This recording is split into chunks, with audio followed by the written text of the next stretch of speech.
Recent times ಅಲ್ಲಿ ಯಾವಾಗ ಮಮ್ಮೂಟಿ ಅವರ ಸಿನಿಮಾ ಬರುತ್ತೆ, ಯಾವ ತರ ಪಾತ್ರ ಇರುತ್ತೆ ಅನ್ನೋದ್ರ ಮೇಲೆ ಒಂದು ಕಣ್ಣು ಇದ್ದೇ ಇರುತ್ತೆ. ಯಾಕಂದ್ರೆ ಪಾಸ್ಟ್ ಫ್ಯೂ ಇಯರ್ಸ್ ಇಂದ ಅವ್ರು ಮಾಡಿರುವಂತಹ ಚಾಯ್ಸಸ್ ಯಾವುದೇ ಯಂಗ್ ಆಕ್ಟರ್ ಗಳು ಮಾಡೋದಕ್ಕೆ ಕೂಡ ಹೆದರ್ಕೊಳ್ತಾರೆ. ಬ್ರಹ್ಮಯುಗಂ, ರಾಸ್ ಸ್ಟ್ಯಾಚ್, ಕಾತಲ್, ದ ಕೋರ್ ಈ ತರದ ಸಿನಿಮಾಗಳಿಂದ ಒಂದಂತೂ ಕನ್ಫರ್ಮ್ ಆಗಿದೆ, ಮಮ್ಮೂಟಿ ಸಿನಿಮಾ ಅಂದ್ರೆ ಅದು ನಾರ್ಮಲ್ ಆಗಿ ಖಂಡಿತ ಇರೋದಿಲ್ಲ ಅಂತ. ಕಲಂ ಕಾವಾಲ್ ಇದು ಮಮ್ಮೂಟಿ ಹಾಗೂ ಜೈಲರ್ ಖ್ಯಾತಿಯ ವಿನಾಯಕನ್ ಅವರು ಲೀಡ್ ಆಗಿ ಕಾಣಿಸ್ಕೊಂಡಿರುವಂತಹ ಮಲಯಾಳಂ ಸಿನಿಮಾ. ಆಕ್ಷನ್ ಥ್ರಿಲ್ಲರ್ ಜಾನರ್ಗೆ ಸೇರುವಂತಹ ಈ ಸಿನಿಮಾವನ್ನ ಜಿತಿನ್ ಕೆ ಜೋಸ್ ಅವರು ಡೈರೆಕ್ಟ್ ಮಾಡಿದ್ದಾರೆ. ಕಳೆದ ತಿಂಗಳೇ ಈ ಸಿನಿಮಾ ತೆರೆಗೆ ಬಂತು, ಬಟ್ ಬಿಸಿ ಸ್ಕೆಡ್ಯೂಲ್ ನ ನಡುವೆ ನೋಡಕ್ಕಾಗಿರ್ಲಿಲ್ಲ. ಒಳ್ಳೆ ರೆಸ್ಪಾನ್ಸ್ ಮತ್ತೆ ರಿವ್ಯೂಸ್ ಅನ್ನ ಕೇಳಿದ್ದೆ, ಒಂದು ಕ್ಯೂರಿಯಾಸಿಟಿ ಅಂತೂ ಇದ್ರ ಮೇಲಿತ್ತು. ಇದೀಗ ಸೋನಿ ಲೈವ್ OTT ನಲ್ಲಿ ಸಿನಿಮಾ ರಿಲೀಸ್ ಆಗಿದೆ. ಈ ಸಿನಿಮಾನ ನೋಡಿದ ನಮ್ಗೆ ಏನ್ ಅನ್ನಿಸ್ತು? ಸೋಷಿಯಲ್ ಮೀಡಿಯಾದಲ್ಲಿ ಸೌಂಡ್ ಮಾಡಿದಷ್ಟೇ ಚೆನ್ನಾಗಿದ್ಯಾ? ಸಿನಿಮಾ ವರ್ಕ್ ಆಯ್ತಾ? ಏನೆಲ್ಲ ಇಷ್ಟ ಆಯ್ತು, ಏನೆಲ್ಲ ಕಷ್ಟ ಆಯ್ತು, ಎಲ್ಲವನ್ನ ಈ ರಿವ್ಯೂಲ್ ಹೇಳ್ತೀನಿ, ಬನ್ನಿ ನೋಡ್ಕೊಂಬರೋಣ. ಹಾಯ್, ಎಲ್ರಿಗೂ ನಮಸ್ಕಾರ ಅಂಡ್ ವೆಲ್ಕಮ್ ಟು ಖಡಕ್ ಸಿನಿಮಾ. ನಾವು ಮಾಡುವಂತಹ ರಿವ್ಯೂಗಳು ಮತ್ತು ರಿಸರ್ಚ್ಗಳು ನಿಮಗೆ ಇಷ್ಟ ಆಗೋದಾದ್ರೆ ಮಾತ್ರ ನಮ್ಮ ಚಾನಲ್ ಅನ್ನ ಸಬ್ಸ್ಕ್ರೈಬ್ ಮಾಡ್ಕೊಳ್ಳಿ. ಇಲ್ಲಿನ ಕತೆ ಸುತ್ತೋದು Stanley Das played by Mammootty and SI Jayakrishnan played by Vinayakan. Kottakonam ಎಂಬ ಊರಿನಲ್ಲಿ ಅರ್ಲಿ 2000s ನಲ್ಲಿ ಸೆಟ್ ಆಗಿರುವಂತಹ ಈ ಕಥೆಯಲ್ಲಿ ಒಂದೇ ಪ್ಯಾಟರ್ನ್ ನಲ್ಲಿ ಲೇಡೀಸ್ ಗಳು ಕಾಣೆ ಆಗ್ತಾ ಇದಾರೆ. ಅದರಲ್ಲೂ ಅವರು ಐದರ್ ಡಿವೋರ್ಸ್ಡ್ ಅಥವಾ ಗಂಡನನ್ನ ಕಳ್ಕೊಂಡವರೇ ಆಗಿರ್ತಾರೆ. ಜಯಕೃಷ್ಣನ್ ಇಲ್ಲಿನ ಇನ್ವೆಸ್ಟಿಗೇಷನ್ ನ ಶುರು ಮಾಡಿದಾಗ ಏನಾಯ್ತು, ನಮ್ಮ bad ass villain Stanley Das ಸಿಗಾಕೊಂಡ, ಅವನು ಯಾಕೆ ಈ ತರದ ಕೆಲಸಗಳನ್ನ ಮಾಡ್ತಾ ಇರ್ತಾನೆ ಅನ್ನೋದೇ ಸಿನಿಮಾದ ಪ್ಲಾಟ್. ಇನ್ನು ಇದು ಕೇರಳದಲ್ಲಿ ನಡೆದಂತಹ ಸೈನೈಡ್ ಮೋಹನ್ ಕೇಸ್ ನಿಂದ ಇನ್ಸ್ಪೈರ್ ಆಗಿದೆ ಎಂಬ ಮಾತುಗಳು ಕೂಡ ಕೇಳಿ ಬಂದಿತ್ತು.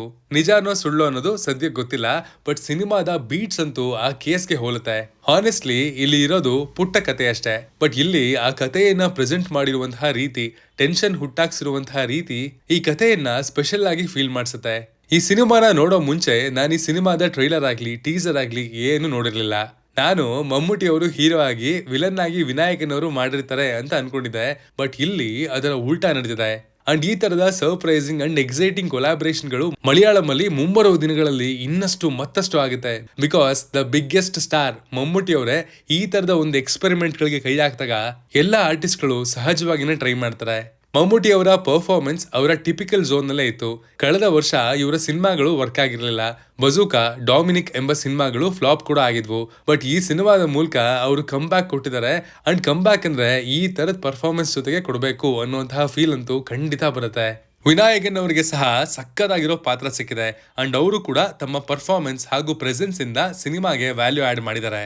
ಯೂಶಲಿ ಥ್ರಿಲ್ಲರ್ಸ್ ಗಳನ್ನ ಪುಲ್ ಆಫ್ ಮಾಡೋದು ಕಷ್ಟದ ಕೆಲಸ, ಬಟ್ ಈ ತಂಡದ ಹತ್ರ ಒಂದು ಆಡೆಡ್ ಅಡ್ವಾಂಟೇಜ್ ಇದೆ. ಅದೇ ಈ ಕತೆ ಸೆಟ್ ಆಗಿರುವಂತಹ ಟೈಮ್ ಲೈನ್. ಆಗ ಸ್ಮಾರ್ಟ್ ಫೋನ್ಸ್ ಇರ್ಲಿಲ್ಲ, CCTV ಅನ್ನೋದು ರೇರ್ ಆಗಿತ್ತು.